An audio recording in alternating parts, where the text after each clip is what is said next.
Hi, this is Father Justin. I'm here with Eddie Harrison and Henry Hladick, two youth members of our youth commission, the group of parents and youth who help me to lead the youth of our parish in ministry here at St. Mark's. These are two stars of our community, and I can't wait for you to get to know them.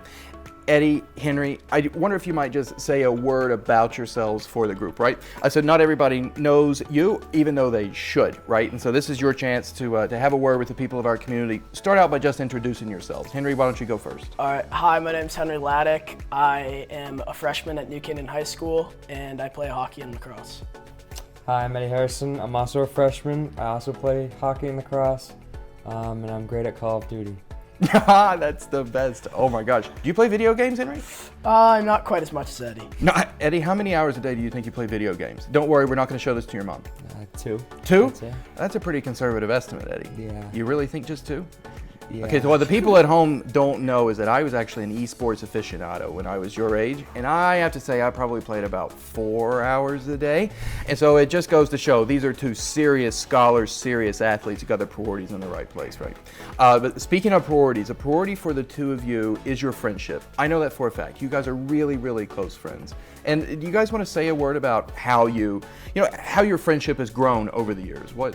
How did it get started? We knew each other throughout middle school and maybe even a little bit of elementary school, but we really became good friends in more 6th grade. What happened in 6th grade?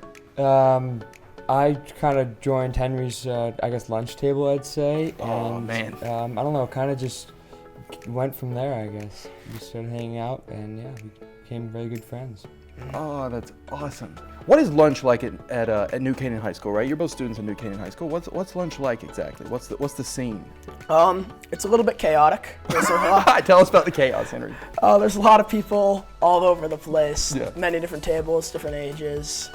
But I don't know, we kind of have our little section of Yeah. freshman boys, and we all sit together. So you guys are still having lunch together, as Yes. it were. Yeah. Oh, that's really beautiful, right? So you carved out a part of this chaos, right, to be together and to be with your peers. I think it's really beautiful. I think that so often what we're doing in life as we grow up through school is we're finding a slice of the community, right? We can't know everybody, we can't be close with everybody. We're finding our people, and you guys have found your people. Speaking of your people, right, the youth group here at St. Mark's is these people are your people. You guys have been through some crazy experiences, including going through confirmation class in the middle of a pandemic.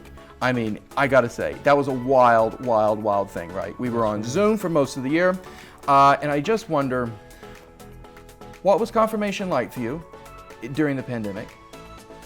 Or 2, what was the craziest thing you were doing when your camera was off on Zoom and you were supposed to be in confirmation class?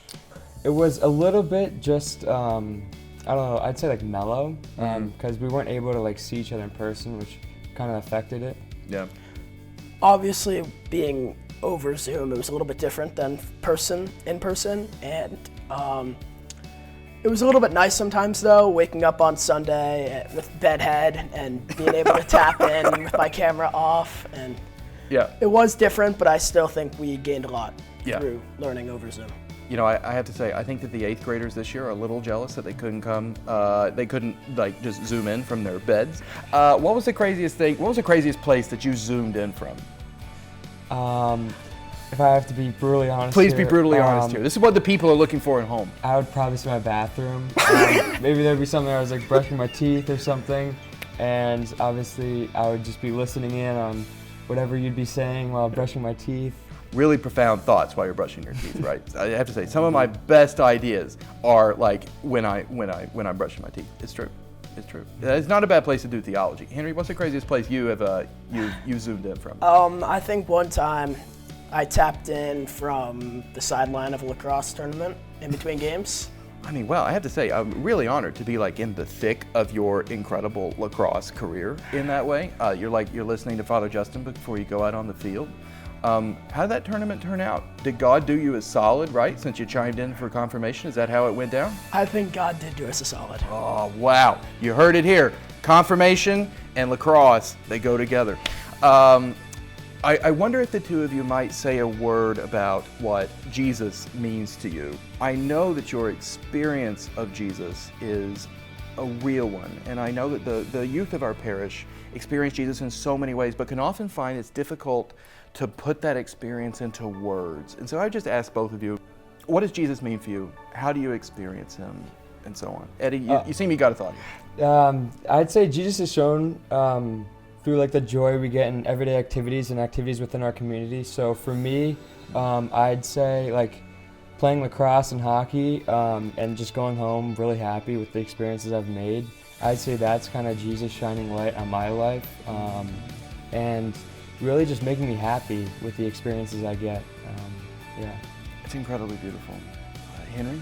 I agree with Eddie. I feel the same way. And I think the belief in Jesus has also created a community around the church. And I've been able to meet some great people and become closer with others I already knew. Oh, wow. That's incredibly beautiful because, you know, Henry, in the Gospel according to John, Jesus is having dinner with his disciples on the night he's about to die, and Jesus is telling them goodbye, as it were, and he gives them a new commandment. He says, love one another as I have loved you. By this, people will know that you're my disciples, that you love one another. And that's a kind of like, you know a Christian when you see a Christian. You know a disciple of Jesus when you see a disciple of Jesus. And so the goal of the community of the church is to show Jesus for the world by the fact that we love each other. Love each other like the two of you love each other as friends, right? And so I would say I can see Jesus in your friendship, in the depth of it, in the way that, you know, it's grown from the lunch table to the lacrosse field to confirmation class, you know, and so, you know, we wish you all every blessing as you continue to serve this community. You serve the youth group beautifully, and we wish you a happy summer. More of that joy that Eddie is talking about that he finds Jesus in. There's one more question for you before we sign off. Do you have a word for the youth of our community? I'd definitely just say embrace the happiness you get from these communities, because maybe one day you'll grow up and you'll maybe leave the community and go somewhere else. So this happiness might not be here forever, so just embrace it while you can. Oh, that's beautiful. Henry? I agree with Eddie. The community around here is very tight-knit and strong, and I think it is important to cherish it. Henry, that is totally beautiful, unbelievably beautiful. And I have to say, you could not have given a better testimony to the power of youth ministry here at St. Mark's than that, right? You're giving people the hard sell, right? So if you're a youth of our community and you've not yet gotten involved, you're always welcome here. And we wish you a happy summer, a joyful summer, good rest and relaxation and rejuvenation. And we're so glad that you guys got to see into the lives of these two incredible young men of God, good friends, who have so much to teach us about the way that Jesus would have us to love one another. God bless you, and see you soon.